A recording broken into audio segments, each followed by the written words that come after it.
മക്കളെ, നമുക്ക് ഇന്നൊരു ഫസ്റ്റ് ടേമിൻ്റെ ഹിന്ദി ക്വസ്റ്റ്യൻ 8ാം ക്ലാസ്സിൻ്റെ ഒന്ന് പരിചയപ്പെടാം. നോക്കൂ, ഇതിൽ ഫസ്റ്റ് വന്നിരിക്കുന്ന ക്വസ്റ്റ്യൻ ഷാഷ അക്ബർ കോ കോൺ സിഖായേഗ എന്ന കഹാനിയിൽ നിന്നാണ്. मैम ने तो बस आपके आदेशों का पालन किया है, ये किसने किससे कहा? ഞാൻ കേവലം താങ്കളുടെ നിർദ്ദേശം പാലിക്കുക മാത്രമാണ് ചെയ്തത് എന്ന് ആരോടാണ് പറഞ്ഞത്? ആരോടാ പറഞ്ഞത്? ബീർബലിനെ അക്ബർ സെ, അല്ലേ? ബീർബലിനെ അക്ബർ സെ. അടുത്ത ക്വസ്റ്റ്യൻ സഹി രൂപ് ചുനുക്കർ ലിഖിയേ, ശരിയായിട്ടുള്ള രൂപം എഴുതാനാണ് പറഞ്ഞത്. മുജെ എന്നതിന്റെ ശരിയായ രൂപമാണ് മേം പ്ലസ് കോ ആണ്. മുജെ എന്നതിന്റെ ശരിയായ രൂപം എന്താണ്? മേം പ്ലസ് കോ. മുജെ എന്നതിന്റെ ശരിയായ രൂപം എന്താണ്? മേം പ്ലസ് കോ. അപ്പൊ അതാണ് എഴുതേണ്ടത്. അടുത്തത് दरबार के विचित्र दृश्य देखकर अकबर आश्चर्यचकित हो गए. इस प्रसंग पर अकबर और बीरबल के बीच की बातचीत आगे बढ़ाए. ഇതില് കൊട്ടാരത്തിലെ വിചിത്ര ദൃശ്യം കണ്ടിട്ട് അക്ബർ ആശ്ചര്യപ്പെട്ടു. എന്നിട്ട് അക്ബറും അതുപോലെ തന്നെ ബീർബലും തമ്മിലുള്ള സംഭാഷണമാണ് നിങ്ങളോട് എഴുതാൻ പറഞ്ഞത്. 2 സെന്റൻസ് ഇവിടെ തന്നിട്ടുണ്ട്, ബാക്കി എഴുതാനാണ് പറഞ്ഞത്. അക്ബർ ബീർബൽ തുമ്നെ യഹ് ക്യാ കിയാ ഹെ. അക്ബർ ചോദിക്കുകയാണ്, ബീർബൽ നീ ഇതെന്താണ് ചെയ്തത്? ബീർബൽ മേനെ തോ ബസ് ആപ്കെ ആദേശോ കാ പാലൻ കിയാ ഹെ. ഞാൻ കേവലം താങ്കളുടെ നിർദ്ദേശം പാലിക്കുക മാത്രമാണ് ചെയ്തത്. ബാക്കി ഈ വാർത്താലാപ് എഴുതിയിട്ട് ഞാൻ നിങ്ങൾക്ക് കമന്റ് ബോക്സിലിടാം, നിങ്ങൾ കണ്ടാൽ മതി. ഓക്കെ, ഇനി അടുത്ത ക്വസ്റ്റ്യൻ നോക്കാം. कोष्टक से उचित शब्द या वाक्यांश सही स्थान पर रखकर पिരമിഡ് की പൂർത്തി करे. വാക്യ പിരമിഡ് ചെയ്യാനാണ് പറഞ്ഞത്. ഇതിൽ തരഹ് തരഹ്ക്ക് അതുപോലെ തന്നെ മന്ത്രി ഇത് രണ്ടുമാണ്. നിങ്ങൾക്ക് വാക്യ പിരമിഡ് ചെയ്യാൻ വേണ്ടി തന്നിരിക്കുന്ന ശബ്ദ് ബീർബൽ ബുലാലായേ, ബീർബൽ ലോഗോं को ബുലാലായേ, ബീർബൽ തരഹ് തരഹ്ക്ക്. കണ്ടോ, ഇവിടെ നിന്ന് നമ്മൾ തരഹ് തരഹ്ക്ക് എന്നെടുത്ത് ബീർബൽ തരഹ് തരഹ് കെ ലോഗോं को ബുലാലായേ. അടുത്തത് മന്ത്രി എന്നെടുക്കാണ്ട് അല്ലേ? ആരാണ് മന്ത്രി? ബീർബലാണ്. അപ്പൊ ആദ്യം മന്ത്രി എന്ന് കൊടുക്കുക. മന്ത്രി ബീർബൽ തരഹ് തരഹ് കെ ലോഗോं को ബുലാലായേ. മനസ്സിലായോ? ആദ്യം ഈ തന്നിരിക്കുന്ന ശബ്ദത്തിൽ ഒന്നെടുക്കുക, ഒന്നെടുത്തിട്ട് ഈ മുകളിലുള്ള സെന്റൻസിന്റെ കൂടെ കൂട്ടി എഴുതുക. പിന്നെ രണ്ടാമത്തത് എടുക്കുക.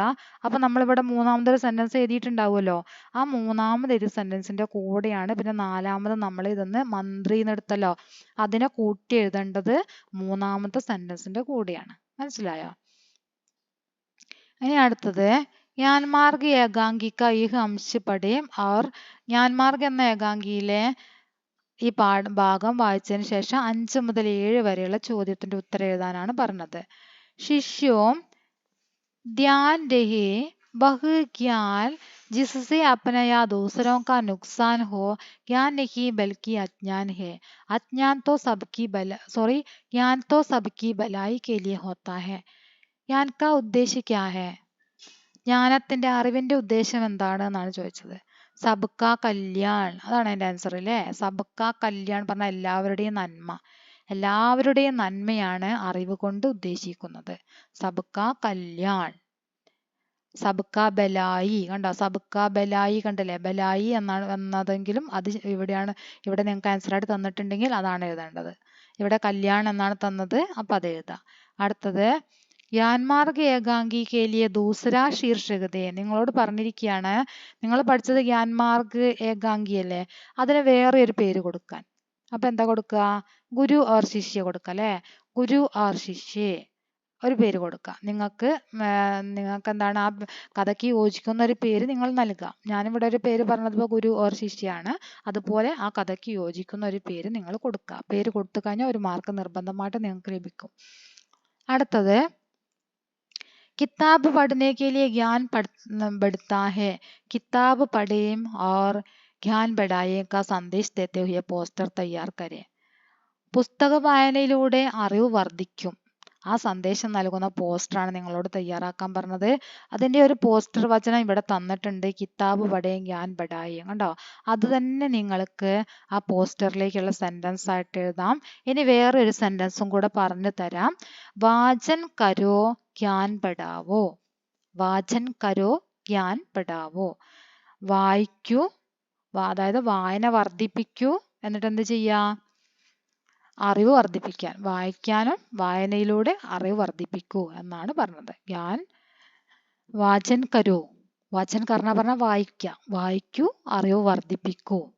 വാചൻ കരോ ഗ്യാൻ പഠാവോ. ഇവിടെ താഴെ തന്നതില് നിങ്ങൾക്ക് ഇവിടെ താഴെ തന്നതിൽ അതുണ്ട് കേട്ടോ. വാചൻ ഗ്യാൻ ബഡാനേക്ക ഏക ഉപായ് ഹേ, കണ്ടല്ലേ, വാചൻ കരോ ഗ്യാൻ ബഡാവോ. അതാണ് ഞാൻ പറഞ്ഞത്. ഗ്യാൻ നിങ്ങൾക്ക് ഇവിടെയുള്ള സെന്റൻസ് ആയിട്ട് കേട്ടോ. അവിടെ ഉണ്ട് വാചൻ, നോക്കി എഴുതണമെങ്കിൽ. ഇനി അടുത്തത്, ഷാഷാ അക്ബർ കോ കോൻ സിഖായേഗ കഹാനി കാ യഹ് അംശ് പഠേ. എന്നിട്ട് 8 മുതൽ 10 വരെയുള്ള ചോദ്യത്തിന്റെ ഉത്തരമാണ് നിങ്ങൾ ഇതെന്ന് എഴുതേണ്ടത്. ഒന്നാമത്തെ ഇതിലുള്ള 8ാമത്തെ ചോദ്യം, രാജാനെ ദർബാർ മേ കോൻസാ ദൃശ്യ ദേക്ക. രാജാവ് കൊട്ടാരത്തിൽ കണ്ട ദൃശ്യം എന്തായിരുന്നു? തര തരക്കെ ലോകോസെ ബരാ ദർബാർ. പല തരത്തിലുള്ള ആളുകളാൽ നിറഞ്ഞ കൊട്ടാരമായിരുന്നു രാജാവ് കണ്ടത് അല്ലെ. സോൻസാൻ ദർബാർ അല്ല, ശൂന്യമായ കൊട്ടാരാണോ കണ്ടത്? അല്ല. വിദ്വാനോസെ ബരാ ദർബാർ, വിദ്വാൻമാരെ കൊണ്ട് നിറഞ്ഞ കൊട്ടാരമാണോ കണ്ടത്? അല്ല. സൈനികോസെ ബരാ ദർബാർ, സൈനികന്മാരെ കൊണ്ട് നിറഞ്ഞ കൊട്ടാരമാണോ കണ്ടത്? അതും അല്ല. പിന്നെന്താണ്? തരേ തരേക്ക് ലോകോസെ ബരാ ദർബാർ, പല തരത്തിലുള്ള ആളുകളാൽ നിറഞ്ഞ കൊട്ടാരം കണ്ടു. അപ്പൊ എന്റെ ആൻസർ അതാണ്. ഇനി അടുത്തത്, दरबार में मौजूद हर व्यक्ति राजा को कुछ न कुछ सिखा सकता है, इसकी आप सहमत है क्यों? കൊട്ടാരത്തിൽ കൂടിയിട്ടുള്ള ഓരോ വ്യക്തിക്കും രാജാവിനെ എന്തെങ്കിലുമൊക്കെ പഠിപ്പിക്കാൻ സാധിക്കും. ഇതിനോട് നിങ്ങൾ യോജിക്കുന്നുണ്ടോ? ഉണ്ടെങ്കിൽ എന്തുകൊണ്ട്? അതാണ് ചോദ്യം. അപ്പൊ നിങ്ങൾ എന്താ എഴുതേണ്ടത്? മേ സഹമത്ത് ഹും, ഞാൻ യോജിക്കുന്നു. മേം സഹമത്ത് ഹും, ഞാൻ യോജിക്കുന്നു. എന്താ യോജിക്കാനുള്ള കാരണം? പ്രത്യേക കെ പാസ് കുച്ച് ഹുനർ ഹേ, നിങ്ങൾ ടെക്സ്റ്റ് ബുക്കിൽ ഉണ്ടാവില്ല അതിന്. പ്രത്യേക കെ പാസ് കുച്ച് ഹുനർ ഹേ അഥഹ ക്ഷമത ഹേ, ഓരോരുത്തരിലും ഓരോ കഴിവുണ്ട്. അതുകൊണ്ട് എന്താണ്, തീർച്ചയായിട്ടും രാജാവിനെ എന്തെങ്കിലുമൊക്കെ പഠിപ്പിക്കാൻ അവർക്ക് പറ്റും. ഓരോരുത്തരിലും ഓരോ കഴിവുണ്ട് എന്നാണ് ഇപ്പൊ പറഞ്ഞത്. പ്രത്യേകമേ കുച്ച് ഹുനർ ഹേ, അതാണ് അതിന്റെ ആൻസർ കേട്ടോ. അടുത്തത്, ചിത്ര പഹചാനെ ഓർ നാം ലിഖെ. ഇവിടെ ചിത്രം തന്ന കണ്ടോ, ഈ ചിത്രം കണ്ട് മനസ്സിലാക്കിയിട്ട് അതിന്റെ പേര് എഴുതാനാണ് പറഞ്ഞത്. ഇവിടെ ഓരോ ജോലിയിൽ ഏർപ്പെട്ടിരിക്കുന്ന ആളുകളാണ്. ഇവിടെ ആരാണ്? ദുക്കാൻദാർ ആണ് അല്ലെ, ദുക്കാൻദാർ. ഇതാരാണ്? ടീച്ചറാണ്, അധ്യാപിക. ഇതോ സബ്ജിവാല, പച്ചക്കറി വണ്ടിയാണിത്, സബ്ജിവാല. അടുത്തത് കിസാൻ, കർഷകൻ, കിസാൻ. ഇനി അടുത്തത് നോക്കാം, ഗ്യാൻമാർഗ ഏകാംഗിക്കായി ഹംശ. ഗ്യാൻമാർഗ് എന്ന ഏകാംഗിയിലെ ഭാഗം വായിച്ചിട്ട് 11 മുതൽ 13 വരെയുള്ള ചോദ്യത്തിന്റെ ഉത്തരം എഴുതാനാണ് പറഞ്ഞത്. രാജകുമാരോ കെ പീച്ചെ ഗുരുജി ക്യോ ആയത്. രാജകുമാരന്മാരുടെ പിന്നാലെ ഗുരുജി വരാനുള്ള കാരണം എന്താണെന്നാ ചോദിച്ചത്. എന്താണ് കാരണം? ഉൻ ലോഗോ കെ അന്തർ അഹങ്കാർ ബഹുത് ഹേ. തും എന്നുള്ളിടത്ത് ഉൻ എഴുതാ, ഊന്ന് എഴുതാ, ഞാൻ എഴുതാ.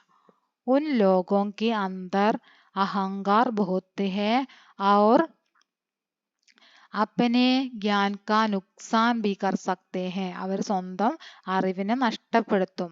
इसलिए ഗുരു ലോഗോं के पीछे पीछे आ रहा. ഇവിടെ മേം തും ലോഗോं के എന്നുള്ളതിന് പകരം इसलिए ഗുരു, ഇവിടെ എന്ത് എഴുതണം? ഗുരു എന്ന് എഴുതണം. ഗുരു ലോഗോं के पीछे पीछे आ रहा. മനസ്സിലായോ? അതൊന്നും തന്നെ ക്വസ്റ്റിന്റെ ആൻസർ എങ്ങനെ എഴുതാന്നാണ് കാണിച്ചത് കേട്ടോ. ഇനി അടുത്തത്, നമൂനയ്ക്ക് അനുസാർ പൂർത്തീകരേ. ഇവിടെ തന്നിരിക്കുന്ന മാതൃക അനുസരിച്ചിട്ട് നിങ്ങളോട് പൂർത്തിയാക്കാനാണ് പറഞ്ഞത്. തും നുക്സാൻ കർ സക്തേ ഹോ. തും വരുന്ന സമയത്താണ് സെന്റൻസിന്റെ ലാസ്റ്റ് ഹോ എന്ന് വരുന്നത്. മേം വരുന്ന സമയത്ത് എന്താണ് വരിക? ഹും എന്നാണ് വരിക. അപ്പൊ ഇവിടെ എന്ത് എഴുതണം? ഹും എന്ന് എഴുതണം. തും നുക്സാൻ കർ സക്തേ ഹോ, മേം നുക്സാൻ കർ സക്താഹും. എങ്ങനെയാണ് ഇവിടേക്ക് മാറുന്നത്? സക്താഹും എന്നാണ് മാറുന്നത്. ഇനി അടുത്തത് സഹി മിലാനാണ്. മൻമേം അഹങ്കാർ രഖ്നെ വാല. മന്മേം അഹങ്കാർ രഖിനേവാല, അതായത് മനസ്സിൽ അഹങ്കാരം ഉള്ളവര് എന്താണ് ചെയ്യാന്നാണ് അടുത്ത ബോക്സ് നമ്മൾ തിരഞ്ഞെടുത്ത് എഴുതേണ്ടത്. ഗ്യാൻ കാ നുക്സാൻ കർ സക്താ ഹെ, അറിവിനെ നഷ്ടപ്പെടുത്തും. മനസ്സിൽ അഹങ്കാരമുള്ളവർ എന്ത് ചെയ്യും? അറിവിനെ നഷ്ടപ്പെടുത്തും. ഗ്യാൻ കാ നുക്സാൻ കർ സക്താ ഹെ. ഇതിലുള്ള ഒന്നാമത്തെ ആൻസർ ഈ ബോക്സിലുള്ള മൂന്നാമത്തെ സെന്റൻസ് ആണ് ഒന്നാമത്തെ ആൻസർ ആയിട്ട് വരുന്നത്.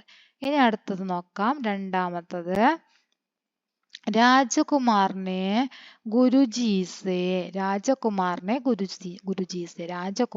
ഗുരുജിയോട് ജാൻ ബചാനക്ക ആഗ്രഹിക്കുക. രാജകുമാരൻ എന്താ ചെയ്തത്? ഗുരുജിയോട് ജീവൻ രക്ഷിക്കാൻ വേണ്ടി പറഞ്ഞു. ജാൻ ബചാനക്ക ആഗ്രഹിക്കുക, അതാണ് രണ്ടാമത്തെ ആൻസർ. ഇതിലുള്ള ഒന്നാമത്തെയാണ് ഇവിടെ രണ്ടാമത്തെ ആൻസർ ആയിട്ട് വരുന്നത്. രാജകുമാരനെ അപ്പനി ഗലത്തി പഹ്ചാനി, രാജകുമാരൻ സ്വന്തം തെറ്റ് മനസ്സിലാക്കി. ആർ ഗുരുജീസെ മാഫി മാങ്കി, എന്നിട്ട് ഗുരുജിയോട് മാപ്പ് അപേക്ഷിച്ചു. ലാസ്റ്റ്, ഇവിടെയുള്ള ലാസ്റ്റ് ആണ് ഈ മൂന്നാമത്തെ ആൻസർ ആയിട്ട് വരുന്നത്. ഗുരുജിനെ അപ്പനെ ഗ്യാൻസെ, ഗുരുജി തന്റെ അറിവ് കൊണ്ട് എന്താണ് ചെയ്തത്? ഷേർക്കോ ബക്കരി ബനായി, സിംഹത്തിനെ ആടാക്കി മാറ്റി. മനസ്സിലായ? അപ്പൊ അത്രയാണ് സഹി മിലാൻ ചെയ്യാനുള്ളത്. അടുത്ത ക്വസ്റ്റ്യൻ നോക്കാം. ഷാൻഷാ അക്ബർ കോ കോൻ സിഖായേഗ എന്ന കഹാനിയിലാണ് 14 മുതൽ 16 വരെയുള്ള ചോദ്യത്തിന്റെ ഉത്തരമാണ് എഴുതേണ്ടത്. ബൂഢി മഹിള കിസ്കി ഗുരുതി, ബൂഢി മഹിള ആരുടെ ഗുരുവായിരുന്നു? അക്ബർ കി ഗുരു. അക്ബർ കി ഇവിടെ തന്നിട്ടുണ്ട്, അത് നോക്കി എഴുതുക. സഹി പ്രസ്താവ് ചുൻകർ ലിഖെ, ശരിയായ പ്രസ്താവന ഏതാണോ അത് എഴുതുക. ശരിയായിട്ടുള്ള പ്രസ്താവനയാണ് നിങ്ങളോട് എഴുതാൻ പറഞ്ഞത്. हमें अच्छा इंसान बनना चाहिए, जीवन में सब कुछ सीख जाना संभव है. ഇത് രണ്ടെണ്ണത്തിൽ ഏതാണോ ശരി അത് എഴുതുക. അതായത് നമുക്ക് ഒരു നല്ല മനുഷ്യനാവാൻ കഴിയും. ഹമേ അച്ഛാ ഇൻസാൻ ബന്നാ चाहिए, നമുക്കൊരു നല്ല മനുഷ്യനാവാൻ കഴിയും എന്നാണ് ഇവിടെ പറഞ്ഞത്.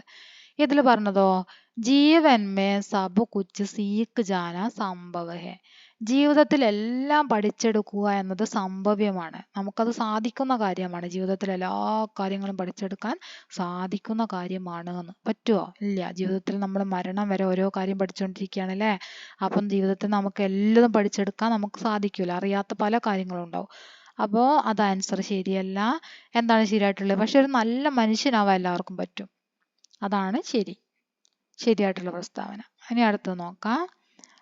ऊपर के प्रश्न के आधार पर तालिका की पूर्ति करें. മുകളിൽ തന്നിട്ടുണ്ടല്ലോ ഒരു പാരഗ്രാഫ്, അതിന്റെ അടിസ്ഥാനത്തിലാണ് നിങ്ങൾ ഇവിടെ ഈ ക്വസ്റ്റ്യൻ ചെയ്യേണ്ടത്. പാത്ര, അതായത് ഇവിടെയുള്ള കഥാപാത്രങ്ങള്, ഈ പറഞ്ഞ പാരഗ്രാഫിലുള്ള കഥാപാത്രങ്ങൾ ആരൊക്കെയാണ്? ബൂഢി മഹിള ഉണ്ട്, ഷാൻഷാ ഉണ്ട് അല്ലെ. ബൂഢി മഹിള എന്ന് എഴുതാ, ഷാൻഷാ എന്ന് എഴുതാ.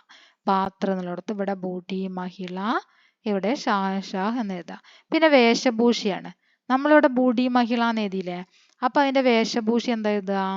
സാഡി എന്ന് എഴുതിയാൽ മതി. സാരിയാണെന്നുള്ളത് സാഡി, സാന്ന് എഴുതുക, ഡാന്ന് എഴുതുക, വള്ളിയിടുക, സാഡി. മനസ്സിലായ? പിന്നെ ഇവിടെ നമ്മൾ എഴുതിയത് അക്ബർ ചക്രവർത്തിയുടെ പേരല്ലേ നമ്മൾ എഴുതിയത്? ഷാ അക്ബർ എന്നല്ലേ എഴുതിയത്? ബൂഢി മഹിള ഷാ. അപ്പൊ ഷാ നമ്മൾ ഇവിടെ എഴുതിയതുകൊണ്ട് അദ്ദേഹത്തിന്റെ വേഷഭൂഷ രാജകീയ കപ്പട. എന്താണ്? രാജകീയ കപ്പട. സ്ഥാൻ, എവിടെയാണ് സ്ഥലം? സ്ഥലം എവിടെയാണ്? ദർബാർ അല്ലെ. ദർബാർ, കൊട്ടാരത്തിലാണ് സംഭവമൊക്കെ നടക്കുന്നത്. അപ്പൊ ദർബാർ എന്ന് എഴുതാം. സമയം, ഒരു സമയം കൊടുക്കണം. രാവിലെ ആണല്ലോ അവരെല്ലാരെയും വിളിച്ചു കൂട്ടിയത് അല്ലെ. അപ്പൊ സബേരെ 10 ബജെ അല്ലെങ്കിൽ സബേരെ 8 ബജെ. സബേരെ എന്ന് എഴുതുക, 8 എന്ന് എഴുതുക, എന്നിട്ട് ബജെ എന്ന് എഴുതുക. അല്ലെങ്കിൽ സബേരെ എന്ന് എഴുതുക, 10 എന്ന് എഴുതുക, എന്നിട്ട് ബജെ എന്ന് എഴുതുക. മനസ്സിലായോ? സബേരെ 8 ബജെ അല്ലെങ്കിൽ സബേരെ 10 ബജെ. അത്രയാണ് നിങ്ങൾക്ക് തന്നിരിക്കുന്ന ക്വസ്റ്റ്യൻ. നിങ്ങൾ ഈ തന്നിരിക്കുന്ന മോഡൽ നന്നായിട്ട് നോക്കുക, എന്നിട്ട് പഠിക്കുക. എങ്ങനെയാണ് ചെയ്യേണ്ടതെന്ന രീതിയൊക്കെ പഠിക്കുക. വാർത്താ ലാബ് ഞാൻ നിങ്ങൾക്ക് കമൻറ്റ് ബോക്സിൽ തരാം, അത് നിങ്ങൾ നോക്കിയാൽ മതി. അതുപോലെ തന്നെ ഇനി ഇതിൽ എന്തെങ്കിലും സംശയം ഉണ്ടെങ്കിൽ നിങ്ങൾ കമൻറ്റ് ചെയ്യുകയാണെങ്കിൽ അതുകൂടെ ചെയ്തു തരുന്നതാണ്. ഓക്കെ.